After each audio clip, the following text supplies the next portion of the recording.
धनंजय इस वक्त मौजूद है। और धनंजय, अभी जो हम चर्चा कर रहे हैं उसी उत्साह को लेकर, जो 3 बजे तक का वोटिंग परसेंटेज 78% बंगाल में देखने को मिला है, जाहिर बात है कि मतदाताओं में एक बड़ा उत्साह दिखा और लोकतंत्र की इससे सुखद तस्वीर नहीं हो सकती।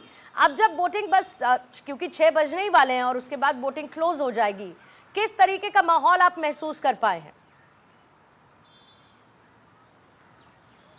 देखिए पूर्णिमा, मुझे लगता है कहीं 85 से 90% ना हो जाए, क्योंकि पिछली बार की अगर बात की जाए तो 82% से ज़्यादा मतदान हुए थे।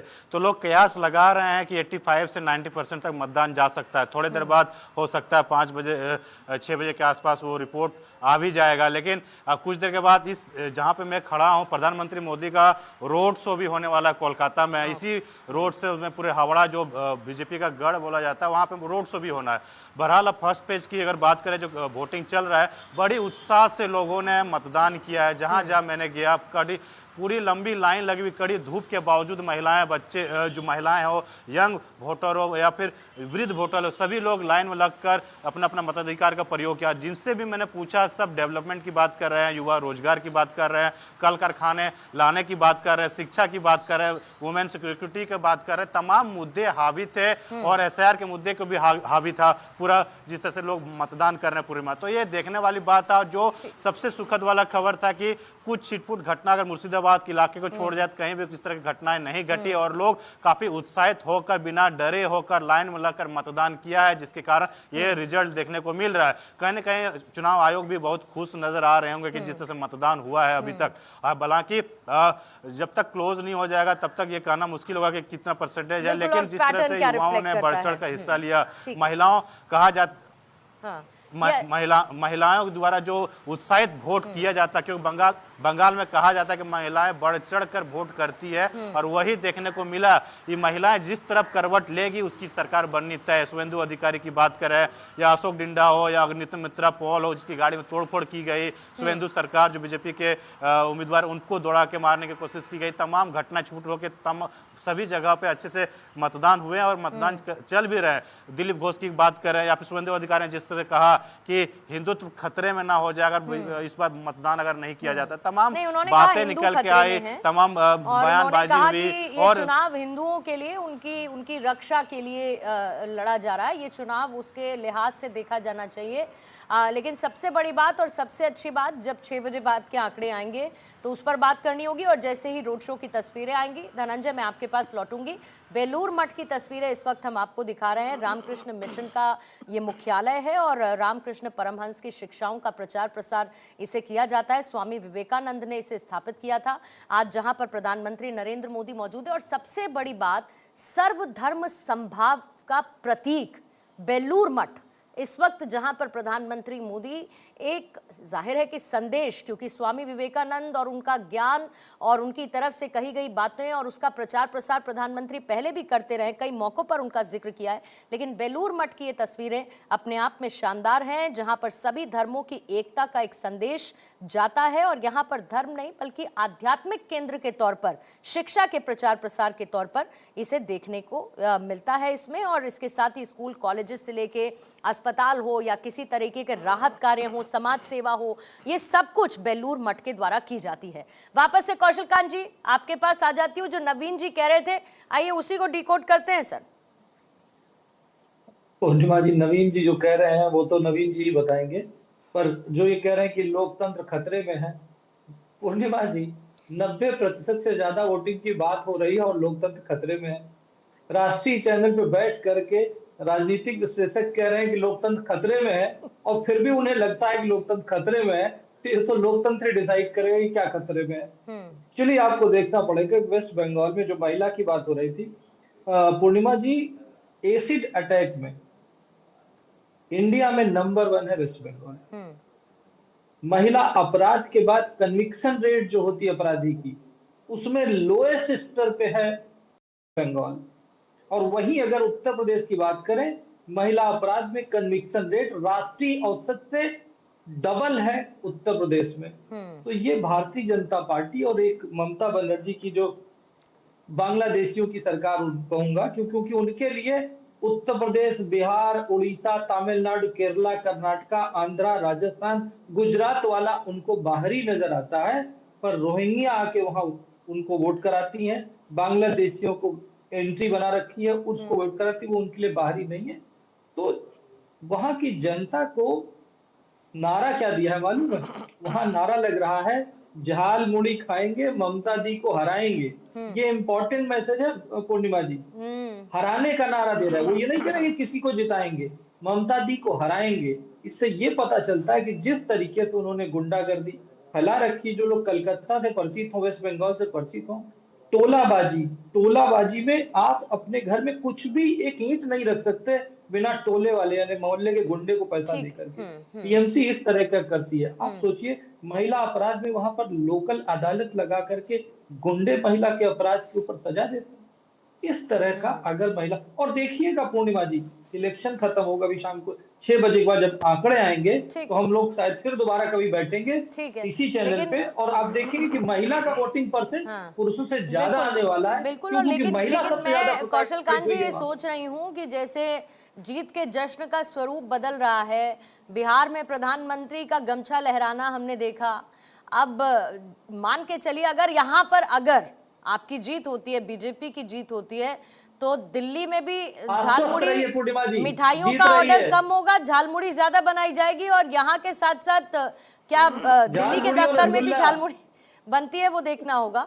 लेकिन एक और बात है प्रशांत रैकवार साहब, जो अभी हमने सिक्योरिटी फोर्सेस डिप्लॉयमेंट की बात की, ममता बनर्जी बार बार कहती है, आई एम श्योर आप इससे अग्री नहीं करेंगे, जब वो कहती है कि बाहरी आ गए हैं, बाहरियों ने पूरा हाईजैक कर लिया है, घेराबंदी कर ली है, डर का माहौल पैदा किया जा रहा है, तो ये तो तय करना होगा ना वहां की सरकार जो इस वक्त है कि बाहरी असल में कौन है, हमारी सिक्योरिटी फोर्सेस जो ये चाहते हैं कि बहुत शांति के साथ चुनाव संपन्न हो, या बाहरी वो है जो वाकई में बंगाल में रहने वाले लोगों का अधिकार छीन रहे हैं, उनके हिस्से का खाना खा रहे हैं, उनके हिस्से की जमीन लेकर बैठे हैं।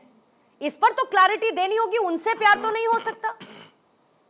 पूर्णिमा जी, उससे भी ज्यादा बंगाल की संस्कृति को बदल रहे हैं, बंगाल की कल्चर को बदल रहे हैं। बताइए रैकवार साहब। जी पूर्णिमा जी, देखिए एक पर्सपेक्टिव में देता हूँ, मैं सुन रहा था बहुत शांति से सभी लोगों की बात, और एक्चुअली मैं कुछ समय तक बंगाल में रहा भी हूँ। पहले मैं कॉर्पोरेट में था, तो मैं करीब 3-4 साल कलकत्ता में रहा हूँ।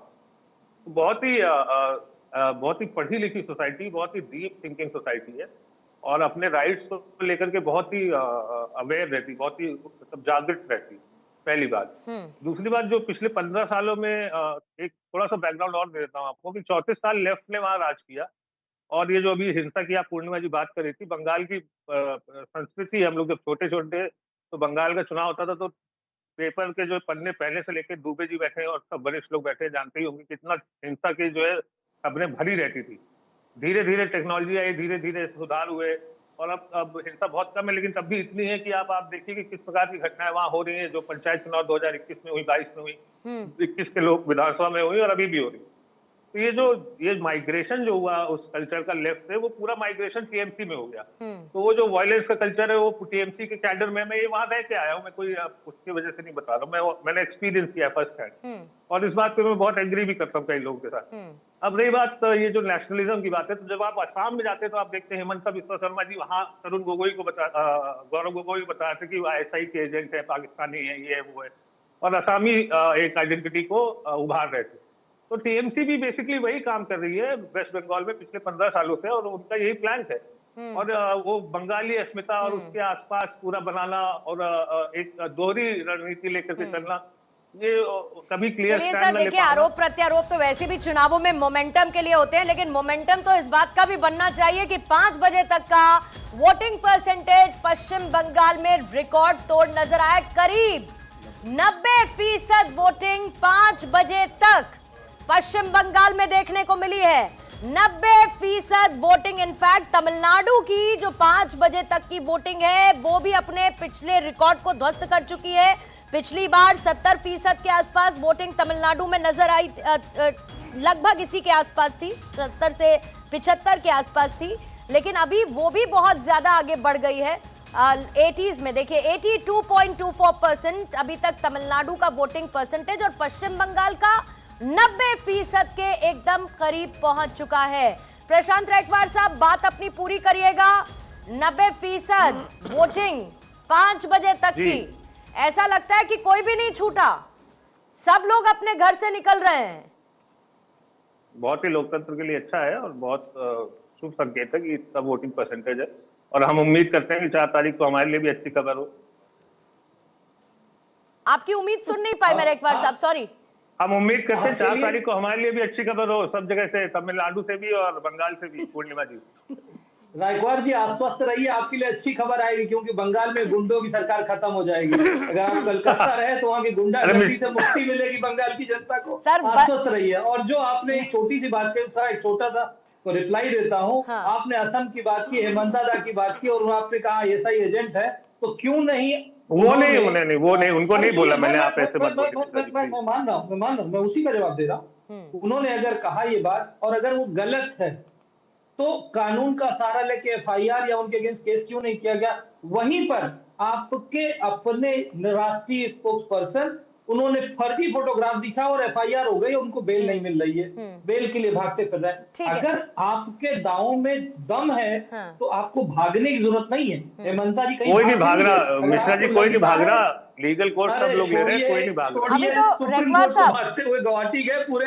सबने देखा, नहीं, वो हमें ठीक पता है, खैर, वो ठीक मुद्दा है, नहीं वो ठीक है। सबसे बड़ी कौशल बात कांत जी, पूर्णिमा जी है, मैं अभी भगवान तक वहां करेंगे, से 90% वोट हो चुका है, और नहीं, देखिए मैं अभी तक लेकिन वहां से आगे नहीं बढ़ पाई। जब मैं वहां से अभी तक आगे नहीं चल पाई हूँ 2 कदम, जब 4 मई की बात रेखवार साहब ने की। रेखवार साहब एक बार फिर से मेरे लिए प्लीज दोहरा दीजिए, मैं वहां से अभी तक आगे नहीं बढ़ पाई हूँ, प्लीज।